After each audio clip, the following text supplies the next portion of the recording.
Vlastné bývanie je dnes extrémne drahé. Práve preto mám výzvu zjednať si tento dom a kúpiť si ho do 100 000. Podľa mňa ma pošle do prdela. Dobrý deň, vítajte. Takže je to štvorizba. Môžem sa pozrieť?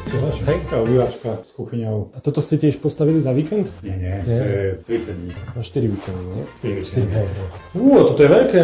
Taký pracovný stolik, toto by sa dal dať? Dá sa, môžete mať v kúpeľni pracovný stolík. Nie je to štandardné. Hej, nie. Vždy som rád, keď som pri vode, lebo sa potím pri práci. Zatiaľ pre jedno dieťa. Zatiaľ nemám. Tak, kto vie, čo bude. To je tiež pekná táva, nezaujíma nejako. Toto tu ostane, tie veci? Bude prázdna. Ja, takýto štvorizbový by ste mi vedeli aj postaviť, vlastne na kľúč. Áno, vieme. Vedeli by sme sa možno, že dohodnúť aj na 100 000? Jasné.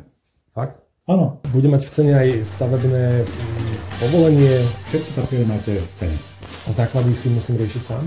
Nie, to je tiež v cene. Dokonca aj prípojky. Aj klimatizáciu, teplné čerpadlo, rekuperáciu, podlahu, aj lampy, aj kúrenie. Komplet. Niečo? Marko, ja som si práve asi kúpil dom. Tento piatok a sobotu si príďte pozrieť jeden zo 16 vzorových domov Domu snov po celom Slovensku na Deň otvorených dverí. Ak chcete vidieť všetky typy naraz, zastavte sa v Boroch na Dni otvorených dverí Domu snov, kde vás budem čakať aj ja. Teším sa na vás.